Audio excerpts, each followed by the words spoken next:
కూటమి ప్రభుత్వం అధికారంలోకి వచ్చిన తూర్పుగోదావరి జిల్లాలోని కొవ్వూరు నియోజకవర్గంలో వర్గపోరు విభేదాలు మరోసారి బక్కుమన్నాయి. వివాదాలు వద్దని సర్దుకుపోండని అధిష్టానం ఎన్నిసార్లు ఆదేశాలు ఇస్తున్నా క్షేత్రస్థాయిలో నాయకులు కార్యకర్తల మధ్య వర్గ విభేదాలు కొనసాగుతూనే ఉన్నాయి. కొద్ది రోజుల క్రితం కొవ్వూరులో బయటపడిన వర్గ విభేదాలను అధిష్టానం తాత్కాలికంగా సర్దుబాటు చేసినట్లు ప్రచారం జరిగింది.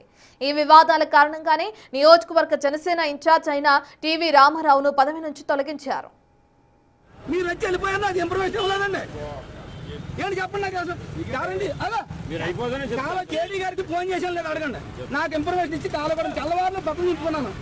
నాకు వచ్చింది, నేను పడ్డాను. ఏంటి మొత్తం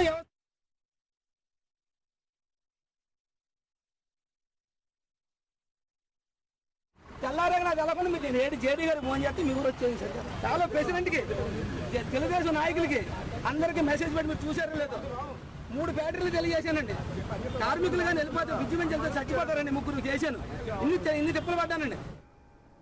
ఆ వివాదం సద్దుమణగక ముందే తూర్పుగోదావరి జిల్లా తాళ్లపూడి మండలం అన్నదేవరపేటలో జరిగిన ఒక ఎమ్మెల్యే కార్యక్రమంలో కూటమిలోని భాగస్వామ్య పార్టీల నాయకులు తిరిగి నిరసన కళం వినిపించారు. టీడీపీకి చెందిన ఎమ్మెల్యే నిర్వహిస్తున్న ఈ కార్యక్రమంలో జనసేన, బీజేపీ నాయకులు బహిరంగంగానే ఎమ్మెల్యేను నిలదీశారు. తమకు సమాచారం ఇవ్వటం లేదంటూ నాయకులు ఎమ్మెల్యేతో వాగ్వివాదానికి దిగారు. తాజా పరిణామాలతో కొవ్వూరు కూటమిలో అంతర్గత విభేదాలు మళ్లీ తెరపైకొచ్చారు. వ్యవస్థకంతా కూడెట్టి అన్ని భోజనాలు ఎట్టి అందరూ కాపాడుకుని తెల్లవారు తిప్పానండి. అంటే పంచాయతీ ఏమన్నా మొత్తం తిప్పానండి. తెల్లవారు నాకు వెళ్ళకుండా మీకు నేను జేడీ గారికి ఫోన్ చేస్తే మీ ఊరు వచ్చేది సార్. చాలా ప్రెసిడెంట్కి, తెలుగుదేశం నాయకులకి అందరికీ మెసేజ్ పెట్టి మీరు చూసారో లేదో 3 బ్యాటరీలు తెలియజేశానండి.